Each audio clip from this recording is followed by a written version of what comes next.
Hello मेरे दोस्तों, आज बज गए हैं सुबह के 6 और आप सुनना शुरू कर दिए हैं इंजीनियर कार्तिकेय एसएससी को।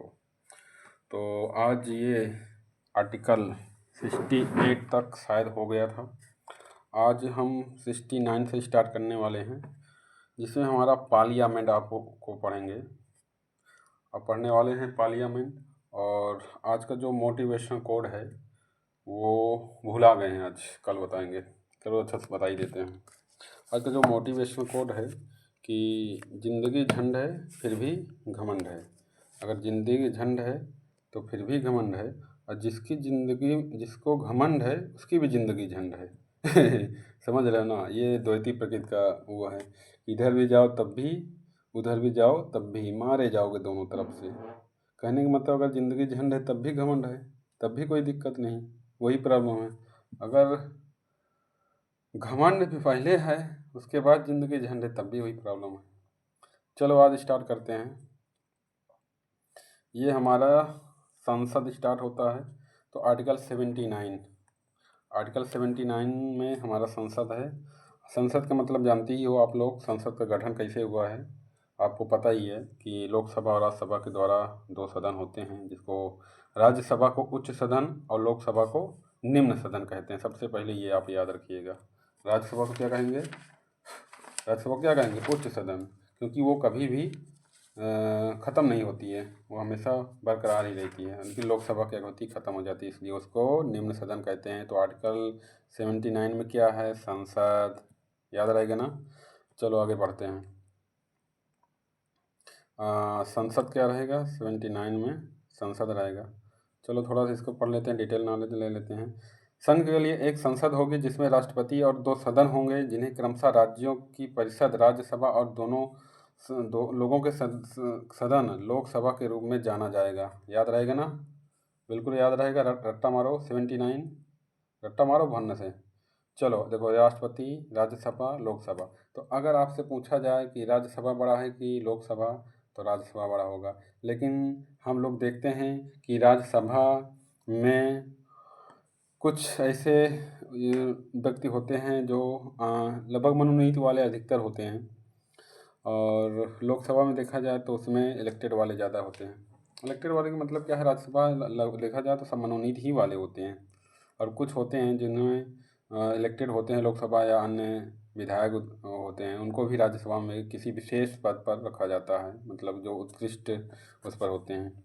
तो याद रहेगा, राज्यसभा सेकेंड चैम्बर है, बताया था, उच्च सदन, और लोकसभा निम्न सदन।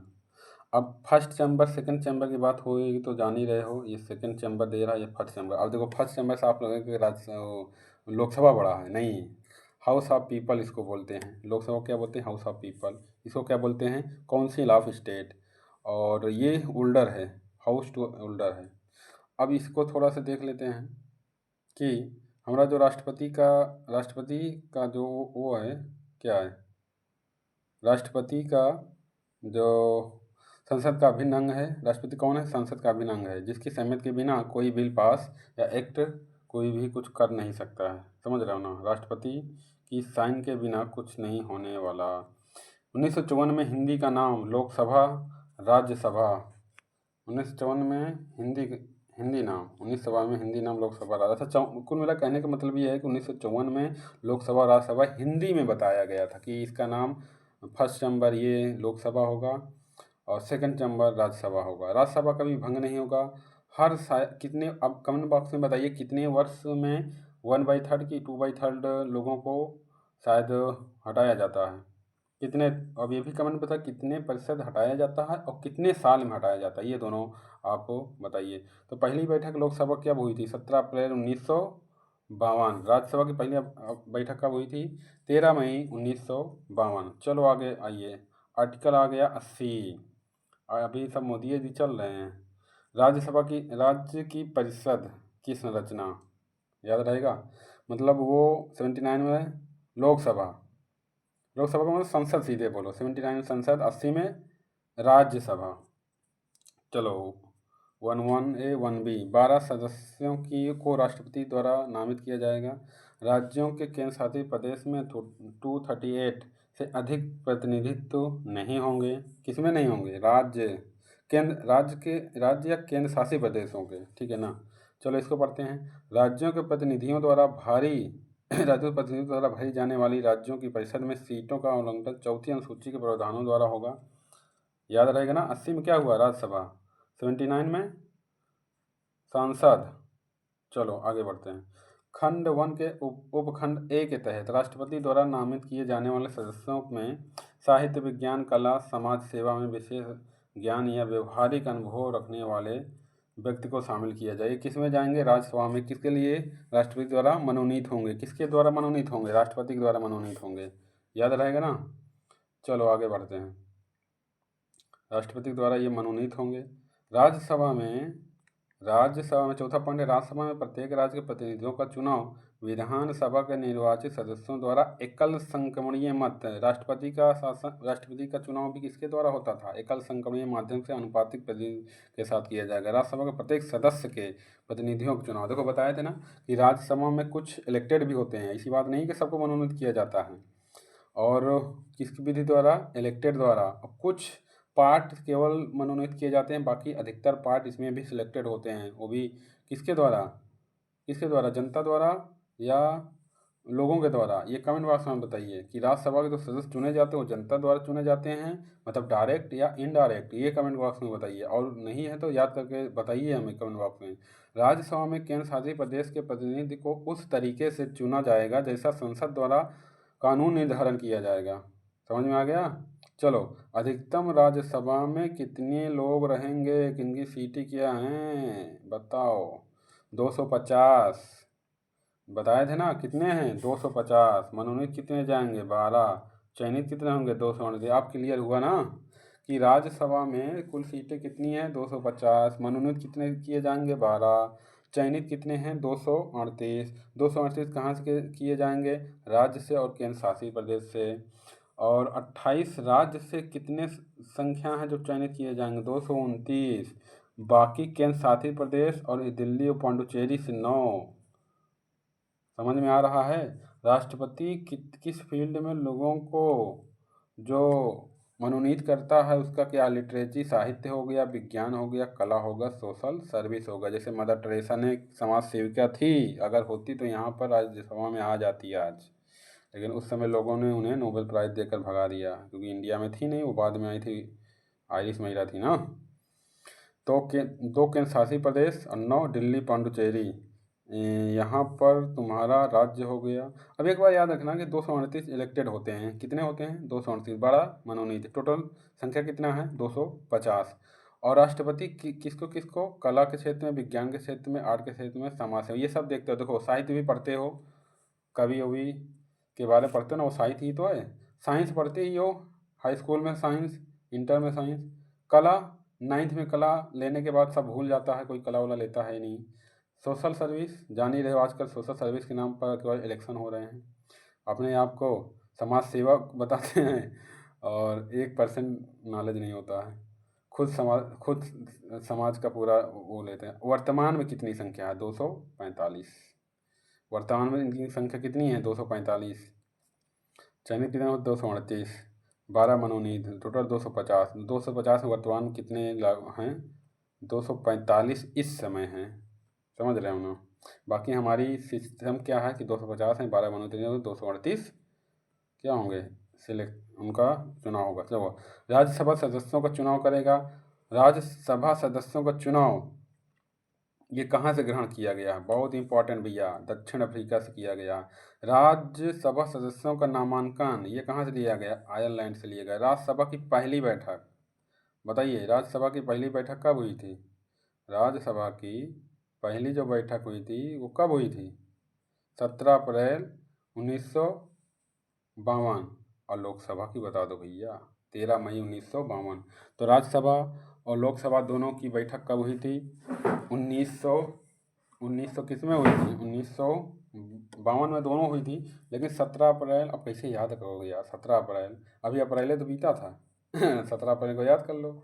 और लोकसभा 13 मई, अब मई आने वाला है, 13 मई है ना, ऐसे याद कर लो। आयरलैंड से क्या लिया गया? राज्यसभा सदस्यों का नामांकन और राज्यसभा के सदस्यों का चुनाव दक्षिण अफ्रीका से। और आयरलैंड से एक चीज़ और लिया गया है, बताओ जल्दी से। DPSP याद नहीं है? DPSP, DPSP मतलब बताओ, कमेंट बॉक्स में जल्दी बताओ यार, DPSP का मतलब क्या हुआ। और दक्षिण अफ्रीका से क्या लिया गया है? राज्यसभा सदस्यों का चुनाव। तो आयरलैंड से जो DPSP लिया उसको हिंदी में क्या कहते हैं? कमेंट बॉक्स में बताइए जल्दी से। इतनी बार पढ़ा दिए तब आप लोगों को समझ में नहीं आ रहा है। कमेंट बॉक्स में मारिए धड़ाधड़ कि DPSP का हिंदी अर्थ क्या होता है। राज्य के नीति निर्देशक तत्व, है ना? कहाँ से? 35 से, 36 से, 51, अब 52 से हमारा राष्ट्रपति शुरू होता है। समझ में आ रहा है कि नहीं? चलो, लोकसभा यहाँ हो गई।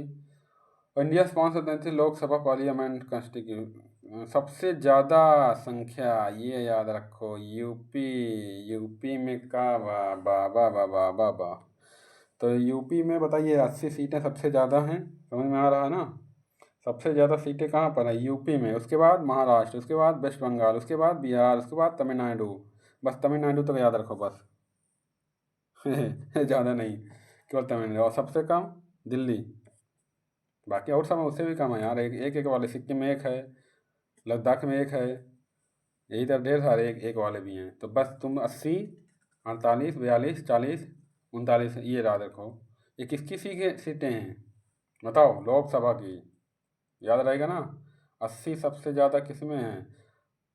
इसमें है। अब देखो, अभी बताया था वोट की वैल्यू, जहाँ पर जिसकी जितनी संख्याएँ ज़्यादा होंगी वहाँ पर उसकी वोट वैल्यू ज़्यादा होगी। ये सीटों का बंटवारा देखो। जनरल कहाँ है? 412। SC ST, भैया OBC कहाँ गया इसमें? देख लो भैया, OBC को मार दिया गया है। कैटेगरी 3 देखो, 543 है ना लोकसभा में। 543 मतलब कि सिलेक्शन होना। इसमें OBC नाम की कोई चीज़ें नहीं, केवल जनरल है, SC ST है। भैया OBC 27 आरक्षण क्या हुआ? कोई मतलब नहीं। OBC को तुम लोग चूतिया बना के घुमा रहे हो, सीधी सी बात है। अरे ख़त्म कर दो। जनरल में 412 दे दिए, EWS भी डाल दिए, OBC का इसमें देख लो। मतलब कि इतना बड़ा OBC वालों के लिए धोखा हुआ है, क्या बताएं। OBC वाले जितने हैं सब लोग कमेंट बॉक्स में खूब गरियाएं। समझ रहे हो कि नहीं? चलो आगे बढ़ते हैं। आर्टिकल 81, याद रखते हैं। लोकसभा आ गया ना, तो 79 में संसद, 80 में राज्यसभा, 81 में लोकसभा। याद आ गया ना? चलो, लोकसभा में शामिल होंगे कौन कौन से बताओ? राज्य में क्षेत्रीय निर्वाचन, क्षेत्रों के प्रत्यक्ष चुनाव द्वारा चुने गए प्रतिनिधि 530 से अधिक नहीं है। 20 से अधिक नहीं है। यूटी से चुने हुए लोगों का प्रतिनिधित्व उस तरीके से करना चाहिए जैसे कि संसद कानून द्वारा प्रदान करती है। इसमें बहुत ज़्यादा दिमाग ना लगाओ, ना तो याद करने से कोई फ़ायदा मिलेगा, क्योंकि आया ही नहीं। केवल पूछता है कि 79 81 में क्या है, तो 81 में लोकसभा है, नहीं तो बता दो 81 में बाबा है। चलो, ये संशोधन हुआ था। तो लोकसभा में भी 2 मनोनीत सदस्य होते हैं। वाह, ये तो पहली बार सुन रहे हैं आप लोग। सुने थे ना कि लोकसभा में जो भी हैं सब इलेक्टेड होते हैं। राज्यसभा में मनोनीत किए जाते हैं, लेकिन उसमें भी 2 मनोनीत होते थे। कितने क्या होते थे? आंग्ल वाले जो वहाँ से आए थे, यूके, अंग्रेज़ों के जो यहाँ बच्चे रह गए थे उनको मनोनीत किया जाता था। अब अंग्रेज़ तो है नहीं, उनके बच्चे यहाँ के हिंदुस्तानी हो गए हैं, तो इसलिए उनको हटा दिया गया है। क्या किया गया है? हटा दिया गया है। और 104वां संविधान संशोधन द्वारा इसको हटा दिया गया है। बहुत इंपॉर्टेंट। आप कमेंट बॉक्स में बताइए किस सन में हटाया गया था। बहुत इंपॉर्टेंट है। लोकसभा में जो 2 सदस्य मनोनीत हुए थे आंग्ल कैटेगरी वाले, उन्हें 104वां संविधान संशोधन से हटा दिया गया था। अब कमेंट बॉक्स में किस साल हटाया गया था? तो टोटल अधिकतम संख्या 550। राज्य कितने हैं? 530, 20 केंद्र शासित प्रदेश से। याद रहेगा। और राज्यसभा में कितने थे टोटल? 250। इलेक्शन कितना होता था? 238। 12 मनोनीत के, लेकिन प्रेजेंट टाइम में कितना था? 245 टोटल। चलो आगे बढ़ो। वर्तमान में इसकी संख्या कितनी है? 543। और राज्यसभा में वर्तमान में कितनी संख्या है? 245। प्रत्यक्ष चुनाव होता है। देख रहे हो तो अभी MP का चुनाव हुआ था ना, और हमारे विधानसभा से पुष्पेंद्र सरोज जी, जो कि सबसे नवयुवक लोकसभा के सदस्य चुने गए, पुष्पेंद्र सरोज जी। और हमारे क्षेत्र के बहुत अच्छे नवयुवक निकले। अब देखो वर्क कैसा करते हैं, वो भी सपा समाज से हैं। समाजवादी पार्टी थे। चलो 2 का ए 2 का बी। लोकसभा में सीटें इस प्रकार से होंगी कि उनकी संख्या राज्य और राज्य की जनसंख्या के बीच का अनुपात जहां तक संभव हो सभी राज्यों के लिए समान हो। चलो 2 का बी। प्रत्येक राज्य को प्रादेशिक निर्वाचन क्षेत्रों में इस प्रकार विभाजित किया जाएगा कि प्रत्येक निर्वाचन क्षेत्र की जनसंख्या उससे आवंटित सीटों की संख्या को अनुपात में रखा जाएगा। चलो आगे बढ़ते हैं। अब यहाँ पर आता है भैया, इस लेख में अभिव्यक्ति जनसंख्या का अर्थ पिछली जनगणना में सुनिश्चित की गई संख्या है जिसके प्रारंभिक आंकड़े प्रकाशित किए गए हैं। और ये बताओ भैया क्या है। हरा रंग दर्शाता है कि भारत एक कृषि भूमि है और यहाँ के लोग जमीन स्तर से चुने जाते हैं। ये किसका है भैया? लोकसभा का। हाँ यार, एक चीज़ बहुत इंपॉर्टेंट क्वेश्चन यूपीएससी में क्वेश्चन पूछा है। देखो यूपीएससी बता रहा हूँ, ध्यान देना। यूपीएससी में आया हुआ क्वेश्चन ये दोनों, बाप रे। आप कितना भी पॉलिटी पढ़े होंगे लेकिन देखो इस सीट में जो क्वेश्चन है ना वो बिल्कुल एकदम रिपीटेड क्वेश्चन है, एकदम सैचुरेटेड क्वेश्चन है, समझ रहे हो ना। आप हमारी इस पीडीएफ से केवल पढ़ते जाओ बस, कुछ मत बोलो। एक तरफ से हेडफोन लगा लो, अगर स्पीड कम है तो थोड़ा सा बढ़ा लो, लेकिन पढ़ते जाओ। चलो लोकसभा और राज्यसभा की बात करते हैं। लोकसभा का प्रतीक क्या है? मोर है, मोर जो सांप को खाता है। राज्यसभा का प्रतीक कमल है जो केवल क्या कहते हैं, खुशबू देता है। अब खुशबू देखो, लोकसभा वाले क्या होते हैं, बड़ी आक्रामक होते हैं। कभी संशोधन कर देते हैं, कैसे याद रखोगे, कभी संशोधन कर देते हैं, कभी अभियोग लागू कर देते हैं, कभी कोई भी कुछ काम वहीं से होता है। हाँ, कोई भी प्रस्ताव पारित हो जाता है, सब लोकसभा में सबसे धन विधेयक एक ऐसा प्रस्ताव है जो केवल लोकसभा में ही होता है, राज्यसभा में नहीं होता, याद रखना। तो क्या आप जानते हैं कि लोकसभा में हरा कारपोरेट और राज्यसभा में लाल कारपोरेट होता है? इसका अर्थ क्या है, देख रहे हो? तो ये है इसका अर्थ। तो लोकसभा किसके लिए, लोकसभा किसके लिए बताओ? हरा। और राज्यसभा किसके लिए? लाल। अब तुमको एक क्वेश्चन और बताता हूँ, मोर कैसा होता है? थोड़ा सा हरा होता है ना। कमल कैसा होता है? लाल और पीला, याद रहेगा ना। देख रहे हो कितना बढ़िया ट्रिक तुम लोगों को बता रहा हूँ। अब इतना भी नहीं पढ़ो क्या मतलब है यार।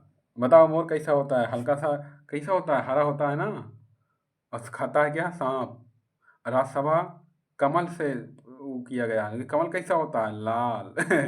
तो अब बताओ हरा रंग क्या बताता है? भारत एक कृषि भूमि है और यहाँ के लोग जमीनी स्तर से चुने जाते हैं। लाल रंग क्या बताता है? राजघराने को प्रतिनिधित्व करता है लाल। स्वतंत्र सेनानियों द्वारा चुने गए बलिदान और भारत को आज़ादी दिलाने के लिए उनके द्वारा बहाए गए खून के बारे में बताता है। वाह, क्या बात कह दी है गुरुदेव, वाह। इसके लिए तो 10 करोड़ रुपए तुम्हें मिलना चाहिए। लाल क्या होता है? खून। खून मतलब कि स्वतंत्रता संग्राम सेनानी। चलो आगे बढ़ते हैं। ये है भैया हमारा राज्यसभा और लोकसभा। इसमें बताइए ये लोकसभा है कि ये लोकसभा है? दोनों के सिस्टम वही है। दोनों का सिस्टम वही है, ना लोकसभा ना राज्यसभा है। चलो 82 की बात करते हैं। 81 हो गया। प्रत्येक जनगणना के बाद पुनः समायोजन। समझ में आ रहा है? प्रत्येक जनगणना के बाद पुनः समायोजन। प्रत्येक जनगणना के बाद पुनः समायोजन, नंबर 1, नंबर 2। प्रत्येक जनगणना के बाद प्रत्येक जनगणना के बाद पुनः समायोजन। प्रत्येक जनगणना के बाद पुनः समायोजन। 1971 की जनसंख्या के आधार पर राज्यों को लोकसभा में सीटों का आवंटन पुनः समायोजित किया गया। प्रत्येक राज्य का प्रादेशिक निर्वाचन क्षेत्रों में विभाजन, जिसे 2001 की जनगणना के आधार पर पुनः समायोजित किया गया। समझ में आ रहा है ना? तो याद रखना कि 82 में क्या हुआ, जनगणना के बाद पुनः समायोजन। बताओ 81 में क्या था? लोकसभा। 80 में क्या था? राज्यसभा। 79 में क्या था? संसद। तो 82 याद रखोगे ना, प्रत्येक जनगणना के बाद पुनः समायोजन। 82 में क्या? प्रत्येक जनगणना के बाद पुनः समायोजन। चलो आगे बढ़ते हैं। परिसीमन आयोग। परिसीमन आयोग का शब्द का अर्थ है क्षेत्रीय निर्वाचन क्षेत्रों की सीमाएं या सीमा तय करने का कार्य। परिसीमन आयोग ये है। भारत में ऐसे परिसीमन आयोग 4 बार बनाए गए हैं। कहने का मतलब है कौन सा क्षेत्र कितना होगा, निर्वाचन के क्षेत्र में बता रहा हूँ। क्षेत्रीय निर्वाचन, जो निर्वाचन के क्षेत्र बांटा जाता है वो उसकी परिसीमा बताए। तो 1952, 1963, 1973, 2002 में परिसीमन आयोग आया। 1952 में आया परिसीमन आयोग, 1962 में आया, 1973 में जो आया 62 के तहत हुआ, 2002 में या 2002 के लिए हुआ। चलो आगे बढ़ते हैं। जो हमारे परिसीमन का मुख्य उद्देश्य है वो एक वोट एक मूल्य सिद्धांत को चुनावी क्षेत्रों में संरचना में तर्क युद्ध, एक वोट और एक मूल्य। आज क्या हो रहा है, वन नेशन वन इलेक्शन अगर यही चीज़ कर दिया जाए, one family one government job तो कितना बढ़िया हो जाए। लेकिन एक वोट एक मूल्य उस समय था, आज हो रहा है one nation one election. Election एक बार हो और एक देश के लिए हो, और लेकिन ये नहीं कर सकते कि one family one government job. चलो आगे बढ़ते हैं। संशोधन इम्पोर्टेंट है, 84 87 2001 2003 2026 2001 में हुआ था। 84वां संविधान संशोधन 2001 लागू कब हुआ, 2026। 57वां 87 संविधान संशोधन 2003 लागू कब हुआ, 2001 को। चलो आगे बढ़ते हैं। आर्टिकल 83 संसद के सदनों की अवधि बताओ। 82 में क्या था, अभी बता के आया हूँ, बताओ जल्दी से कमेंट बॉक्स में। सदस्यों की अवधि राज्यों की परिसीमा विघटन के अधीन नहीं होगी।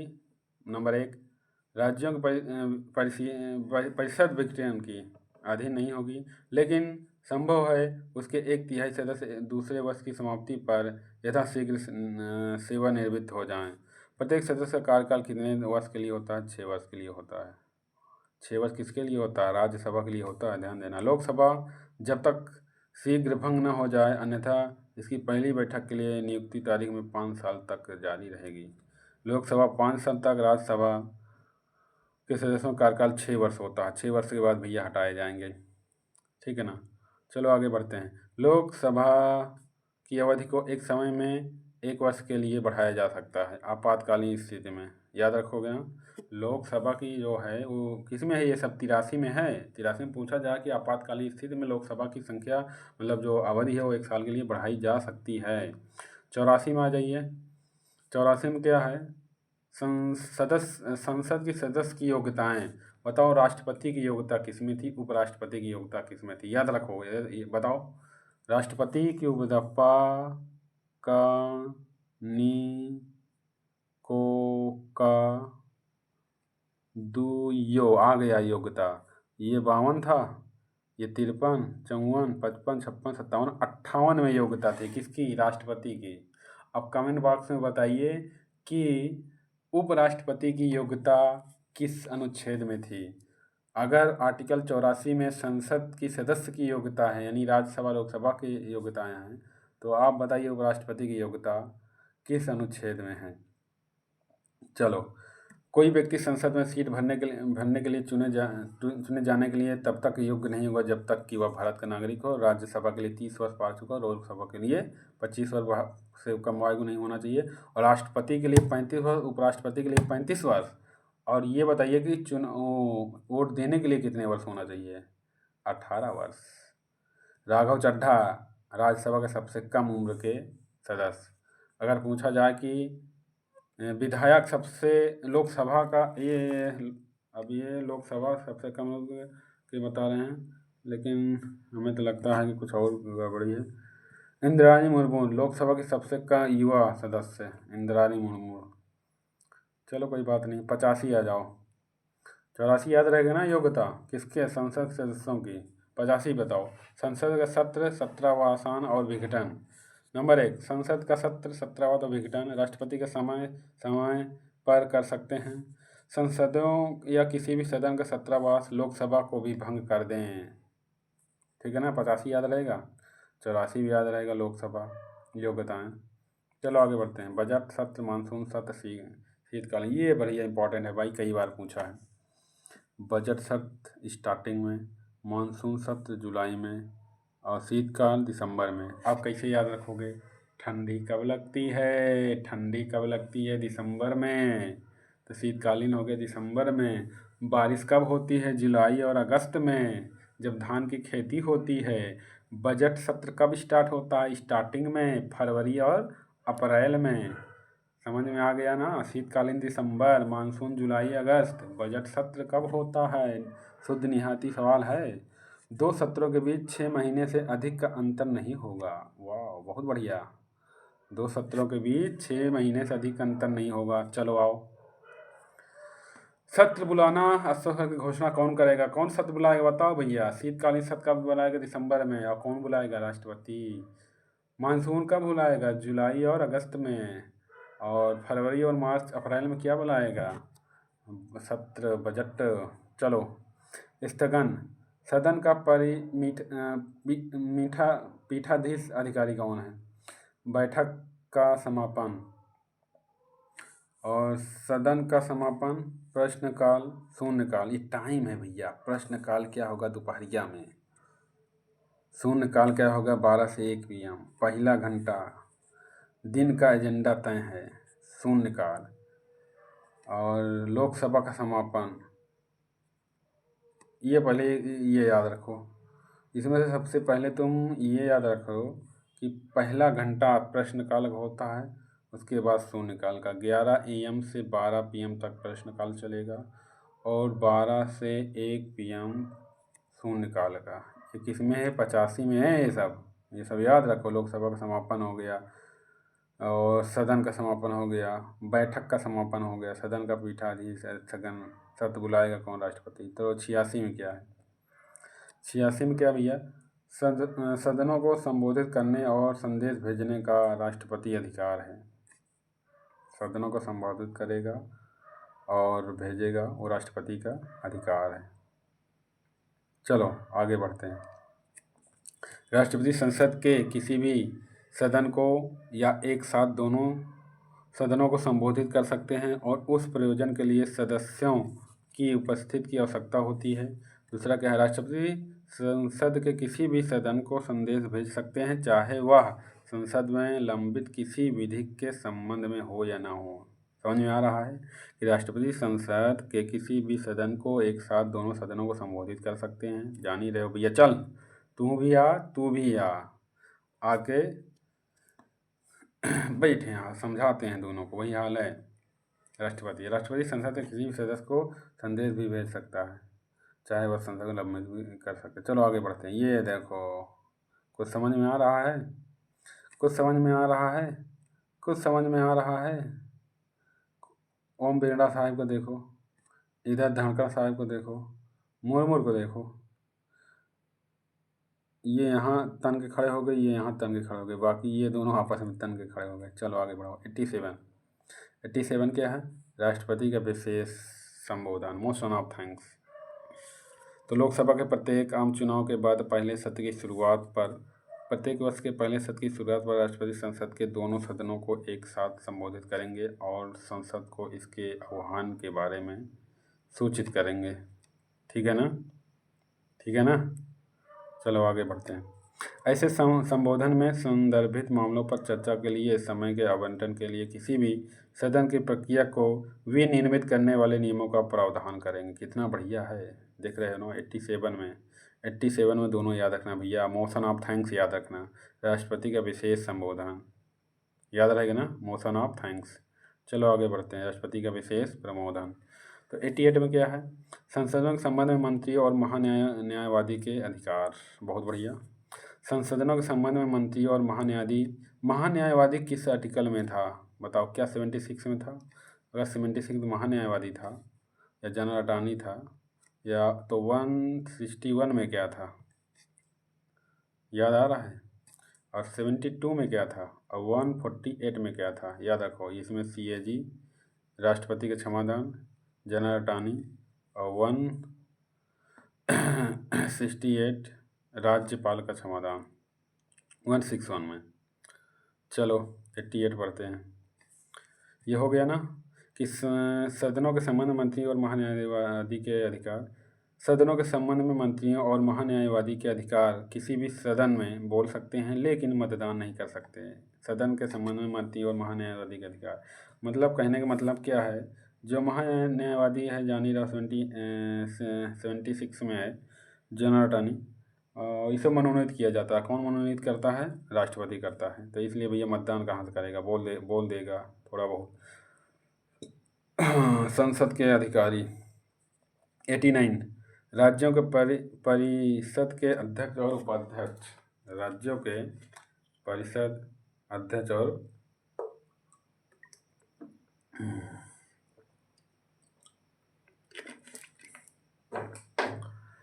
सा पानी पिया जाए भाई।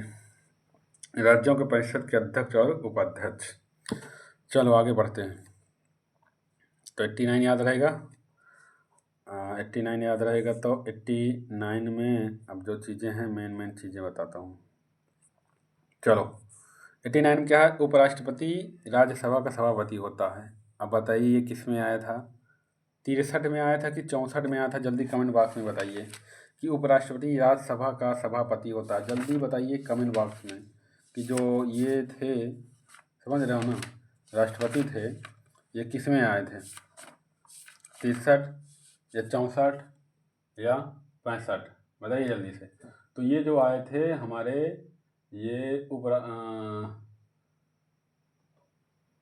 ये 64 में आए थे। उपराष्ट्रपति राज्य का प्रदेश सभापति होता है। अगर 64 में उपराष्ट्रपति राज्यसभा का प्रदेश सभापति होता है, तो 63 में क्या था, 63 में क्या था कि भारत का उपराष्ट्रपति होगा। 64 में उपराष्ट्रपति का उस पर राष्ट्रपति जो होगा राज्यसभा का प्रदेश सभापति होगा। 65 में यह था कि राष्ट्रपति के पद में आकस्मिक रिक्ति के दौरान उसकी अनुपस्थिति में उपराष्ट्रपति राष्ट्रपति के रूप में कार्य करेगा। 66 में था उपराष्ट्रपति का निर्वाचन। 67 में था उपराष्ट्रपति का पदावधि। 68 में था उपराष्ट्रपति के पद में रिक्त को भरने के लिए निर्वाचन करने का समय और आकस्मिक रिक्तियों को भरने के लिए निर्वाचन व्यक्ति की पदावधि। और 69 में था उपराष्ट्रपति द्वारा शपथ।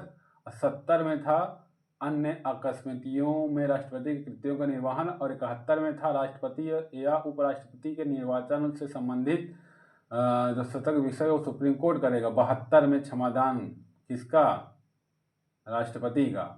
और जो 62 था उसमें था कि राष्ट्रपति के पद के रिक्त भरने के लिए निर्वाचन करने का समय और आकस्मिक रिक्ति को भरने के लिए निर्वाचित व्यक्ति की पदावधि। और 61 में राष्ट्रपति का महाभियोग था। समझ में आ गया ना, सभी रट लो। उपसभापति, देख रहे हो हमें कितना तेज रटा हुआ है। सदन द्वारा चयनित उपसभापति कौन है, सदन द्वारा चयनित, सदन सभा का सदस्य होगा। उपराष्ट्रपति किसी भी सदस्य का सदस्य उपराष्ट्रपति किसी भी सदन का सदस्य नहीं होगा क्योंकि उसको चुनाव किया जाता है।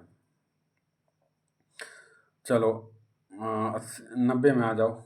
90 में क्या था, 90 में यह है कि उपराष्ट्रपति का पद रिक्त होगा तो त्यागपत्र देना और ये पद से हटाया जाना। उपराष्ट्रपति का पद रिक्त, उपसभापति का पद रिक्त होगा। 90 में यदि बताया गया है कि राज्यसभा के उपाध्यक्ष के रूप में पद धारण करने वाला सदस्य, पहला क्या है कि यदि वह परिषद के सदस्य नहीं रह जाता तो अपना पद खाली कर देगा, मतलब सदस्य बनना पड़ेगा। राज्यसभा के अध्यक्ष के रूप में, राज्यसभा के अध्यक्ष के रूप में पद धारण करने वाला सदस्य, मतलब कि जो उपाध्यक्ष होगा उसके लिए होगा कि यदि वह परिषद के सदस्य नहीं रह जाता तो वह अपना पद खाली कर देगा। किसी भी समय अध्यक्ष को संबोधित अपने हस्ताक्षर सहित पत्र द्वारा अपना त्यागपत्र कर सकता है। परिषद के सभी तत्कालिक सदस्य बहुमत द्वारा पारित परिषद के एक प्रस्ताव द्वारा उसके कार्यकाल से हटाया जा सकता है। कहने का मतलब है कि अगर वही महाभियोग जैसे उस राष्ट्रपति में हटाते थे, अगर उसमें भी कोई बहुमत द्वारा कोई महाभियोग वो किया जाता है, इसको भी हटाया जा सकता है। चलो 91 बढ़ते हैं। हर जगह मोदी दिख रहे हैं, वहाँ भी मोदी, यहाँ भी मोदी, वहाँ भी मोदी, यहाँ भी मोदी, वहाँ भी मोदी, यहाँ भी मोदी। चलो आगे बढ़ते हैं। 91 उपाध्यक्ष या अन्य शक्ति के अध्यक्ष के कार्यालय का कर्तव्य का पालन करने तथा उनके कार्य के रूप में करने की शक्तियाँ हैं। यदि दोनों अनुपस्थित हों तो 10 लोगों की एक समिति में से कोई एक व्यक्ति कार्य करेगा। अध्यक्ष और उपाध्यक्ष दोनों बाहर हैं, गायब हैं, तो फिर उन 10 लोगों में से कोई एक चुनेगा। अगर दोनों की सीट खाली तब तक कोई सदस्य नहीं है, राष्ट्रपति किसी एक को अध्यक्ष बना देगा। लो देख रहे हो भैया, अगर भैया सदस्य नहीं है राज्यसभा उसमें, लोग अध्यक्ष उपाध्यक्ष दोनों भाग गए हैं, तो भैया तो 10 लोगों की एक समिति बनाएगी। अगर सीट खाली रह गई तब क्या करेगा, राष्ट्रपति कहेगा चल तू अध्यक्ष बन, और सब तब कर, तब तक नहीं आए हुए हैं तो 92 सभापति या उपसभापति को उस समय तक अध्यक्षता नहीं करनी चाहिए जब उन्हें पद से हटाने का प्रस्ताव को, ये चीज़ बताया गया है। मतलब कि सभापति उपसभापति को उस समय अध्यक्षता नहीं करनी चाहिए जब उन्हें पद से हटाने का प्रस्ताव हो। तो तो मतलब भैया जब तक प्रस्ताव है तब तक तुमको नहीं कर सकते हैं। 92 क्या है, यह अध्यक्ष को हटाने का प्रस्ताव जारी है, यह सदन की अध्यक्षता नहीं कर सकते हैं। सही बात है भैया, जब प्रस्ताव पारित हो गया तुम काम कैसे करोगे, लुटाई नहीं शुरू कर दोगे। अध्यक्ष को हटाने के प्रस्ताव के दौरान वह केवल कार्यवाही में भाग ले सकते हैं, लेकिन ऐसे मामले में मतदान नहीं कर सकते। देख लो भैया पता लगा कि उस समय मतदान शुरू है, वही समय शुरू हो जाए। वोटिंग क्या है, at first stand casting voting 50 50 60 और वो। चलो 93 में आ जाते हैं, लोकसभा का अध्यक्ष और उपाध्यक्ष। 93 याद रहेगा ना, 93 में क्या है, 93 में है लोकसभा का अध्यक्ष और उपाध्यक्ष। याद रहेगा, लोकसभा के सदस्य अपने बीच से एक अध्यक्ष और एक उपाध्यक्ष चुनते हैं, एक अध्यक्ष और एक उपाध्यक्ष चुनते हैं। आगे आओ, चुनाव की तारीखें, उपाध्यक्ष की तिथि, अध्यक्ष की राष्ट्रपति निर्धारित करेगा, इसका स्पीकर। ये बढ़िया क्वेश्चन है भाई कि जो राष्ट्रपति द्वारा निर्धारित कौन कौन करेगा, अध्यक्ष किसके, लोकसभा के। लोकसभा के चुनाव की तारीख कौन डिसाइड करेगा, अध्यक्ष करेगा। और उपाध्यक्ष चुनाव की तिथि कौन करेगा, अध्यक्ष करेगा जब वो सिलेक्ट हो जाएगा तो। मतलब अध्यक्ष चुनने के बाद उपाध्यक्ष चुना जाता है, कहने का मतलब ये है। पहला दूसरा वर्तमान, ये बहुत बढ़िया आंसर है। पहले लोकसभा सदस्य अध्यक्ष कौन थे,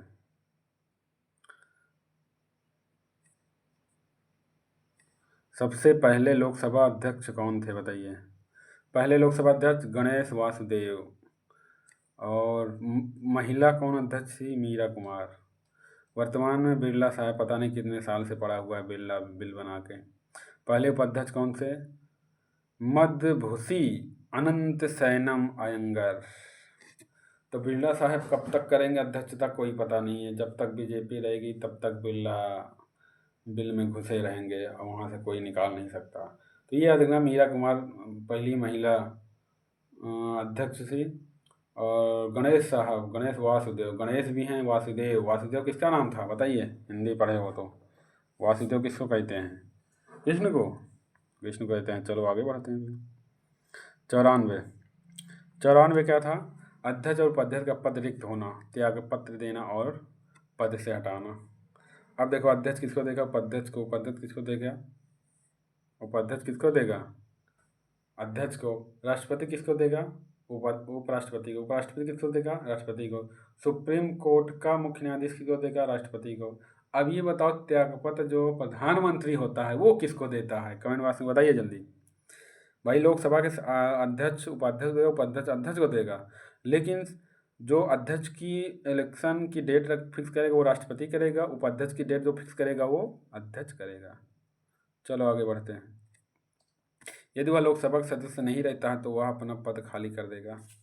इस्तीफा, अध्यक्ष उपाध्यक्ष, सदन के सभी तत्कालीन सदस्यों के बहुमत द्वारा पारित लोकसभा के एक प्रस्ताव द्वारा उसके कार्यालय से हटाया जा सकता है। चलो, लोकसभा के भंग होने के बावजूद भी लोकसभा का अध्यक्ष अगली लोकसभा का अपना पद त्याग नहीं करेगा। सही बात है भाई, वो काहे त्याग करेगा। लोकसभा के भंग होने के बावजूद भी लोकसभा का अध्यक्ष अगली लोकसभा तक अपना पद त्याग नहीं करेगा, जब तक कि ना हो जाए। 95 में क्या है भैया कि उपाध्यक्ष या अन्य व्यक्ति की अध्यक्ष के कार्यालय के कर्तव्यों का पालन करेगा, उपाध्यक्ष के रूप में कार्य करने की शक्तियां हैं। आगे बढ़ते हैं। जब अध्यक्ष का कार्यालय रिक्त हो तो कार्यालय के कर्तव्य का पालन उपाध्यक्ष किया जाएगा, जैसे राष्ट्रपति के उपराष्ट्रपति में किया जाएगा। और उपराष्ट्रपति बताइए कब करेगा, अभी बताया गया था। उपराष्ट्रपति राष्ट्रपति का कार्य कब करेगा, वो 62 में दिया गया है। 62 में दिया गया नहीं, 62 में दिया, 65 में दिया गया है, ऐसे मत कहो। तो उपाध्यक्ष का कार्यकाल भी रिक्त है, तो अध्यक्ष लोकसभा के ऐसे सदस्य द्वारा की जाएगी जिससे राष्ट्रपति इस प्रयोजन के लिए नियुक्त करता है। जिस वक्त उपराष्ट्रपति अनुपस्थित है, उपसभापति अनुपस्थित है, ऐसे कोई अन्य व्यक्ति जो सदन द्वारा निर्धारित किया जाएगा अध्यक्ष के रूप में कार्य करेगा। अध्यक्ष के लिए कोई अलग योग्यता और शपथ की आवश्यकता नहीं है। चलो अब ध्यान देना, अध्यक्ष उपाध्यक्ष दोनों अनुपस्थित पर क्या करेगा, उपाध्यक्ष का पैनल, खाली सीट राष्ट्रपति, ठीक है ना, खाली रहेगा राष्ट्रपति बताएगा चल तू बन, अगर उपस्थित है तो उपाध्यक्ष का पैनल कोई बना देगा। 96 क्या है, अध्यक्ष या उपाध्यक्ष को तब तक अध्यक्षता नहीं करनी चाहिए जब तक पद से हटाने का प्रस्ताव विचाराधीन न हो जाए। ये 96 में है। जब अध्यक्ष को हटाने का प्रस्ताव जारी है वह सदस्य की अध्यक्षता नहीं कर सकता। इम्पोर्टेंट पॉइंट है इम्पोर्टेंट। अब कमेंट बॉक्स में बताइए कि जो राष्ट्रपति होता है अगर उसको महाभियोग बता दिया जाए 14 दिन के पहले कि भैया महाभियोग लग गया, प्रस्ताव लग गया, क्या वो काम करेगा कि नहीं करेगा। जैसे यहाँ तो नहीं कर सकता, लेकिन वो करेगा कि नहीं करेगा। चलो आगे बढ़ते हैं। अध्यक्ष को हटाने के प्रस्ताव के दौरान वह केवल कार्यवाही में भाग ले सकते हैं, लेकिन ऐसे मामलों में मतदान नहीं कर सकते। बिल्कुल सही है। 97 हम लोग ख़त्म होने की स्थिति में, मतलब कि PDF ख़त्म होने की स्थिति, हम लोग अभी कहाँ ख़त्म होंगे, अभी तो एग्ज़ाम देना है। सभापति, उपसभापति, अध्यक्ष, उपाध्यक्ष के वेतन और भत्ते, ये कई बार पूछा भाई। 97 में पैसा, एक अनुसूची थी, बताइए किस अनुसूची में भत्ता वेतन है। अनुसूची नंबर 2 में हाँ याद रखना भाई। और 98 में क्या है, संसद का सचिवालय। RO का एग्जाम आने वाला है भैया, यही पूछेगा, इसी सचिवालय में जाना है। जिसको जाना है RO को क्वालिफाई करे। संसद के प्रत्येक सदन में एक अलग सचिवीय स्टाफ होगा। 98 के लिए सचिवालय। 99 सदस्यों द्वारा शपथ या प्रतिज्ञान। वाह। 99 में क्या है, सदस्यों का शपथ एवं, अब यहाँ से हम भी शपथ ले रहे हैं, अग्निपथ, शपथ और शपथ। संसद के किसी भी सदन का प्रत्येक सदस्य अपनी वोट लेने से पहले, अपनी सीट लेने से पहले राष्ट्रपति के समक्ष सदस्यता शपथ लेगा। संसद के किसी भी सदस्य का प्रत्येक सदस्य अपनी सीट लेने से पहले राष्ट्रपति के समक्ष शपथ लेगा। यानी कि जो संसद के सदस्य होते हैं उनको शपथ कौन दिलाता है, सदस्य होते हैं उनको राष्ट्रपति दिलाता है, याद रहेगा। 99 में किया गया सदस्यों का शपथ। आगे देखिए बढ़ाएं, कुछ है नहीं है भैया, द एंड हो गया। तो ये 99 तक हमारा आज फाइनल हो गया। अब एक बार फटाफट देखते जाइए। 99 क्या हुआ, सदस्यों द्वारा क्या हुआ, सदस्यों द्वारा शपथ। 99 98 में संसद का सचिवालय। 97 में सभापति, उपसभापति, अध्यक्ष, उपाध्यक्ष के वेतन और भत्ते। 96 में अध्यक्ष या उपाध्यक्ष को तब तक उपाध्यक्ष नहीं करनी चाहिए जब उसे पद पर हटाने का प्रस्ताव विचाराधीन न हो। चलो आगे। 95 में उपाध्यक्ष तथा अन्य लोगों को अध्यक्ष के कार्यालय कर्तव्यों का पालन करने का अध्यक्ष के रूप में कार्य करने की शक्ति है। चलो 95 हुआ। 94 में क्या है, अध्यक्ष उपाध्यक्ष पद रिक्त होता है तो त्यागपत्र देना और पद को हटाया जाना। 93 में क्या है, लोकसभा का अध्यक्ष और उपाध्यक्ष है। 92 में क्या है, उपसभापति को उस समय तक अध्यक्षता नहीं करनी चाहिए जब उसे पद से हटाने का प्रस्ताव हो। 91 में क्या है, उपाध्यक्ष या अन्य शक्ति की अध्यक्ष के कार्यालय के कर्तव्यों का पालन करने या उसके रूप में कार्य करने की। चलो 91 में हो गया। 90 में क्या, उपसभापति का पद रिक्त होता है, त्यागपत्र देना और पद से हटाया जाना। 89 का है, राज्यों के परिषद के अध्यक्ष उपाध्यक्ष, राज्य के परिषद उपाध्यक्ष। 88 में क्या है, सदनों के संबंध में मंत्रियों और महान्यायवादी का अधिकार। 87 में क्या है, राष्ट्रपति का विशेष प्रावधान, मोशन ऑफ थैंक्स। 87 में क्या है, यह है। 86 में क्या है, सदनों को संबोधित करने और संदेश भेजने का राष्ट्रपति का अधिकार।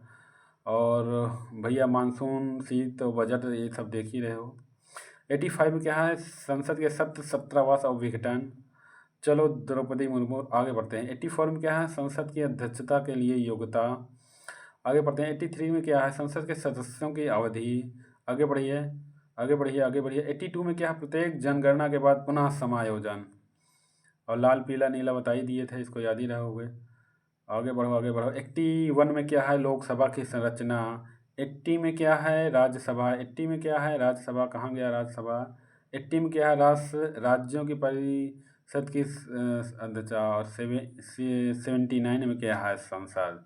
अब कमेंट बॉक्स में बताइए, जो ये बना हुआ है मुंडकम, इसका नाम क्या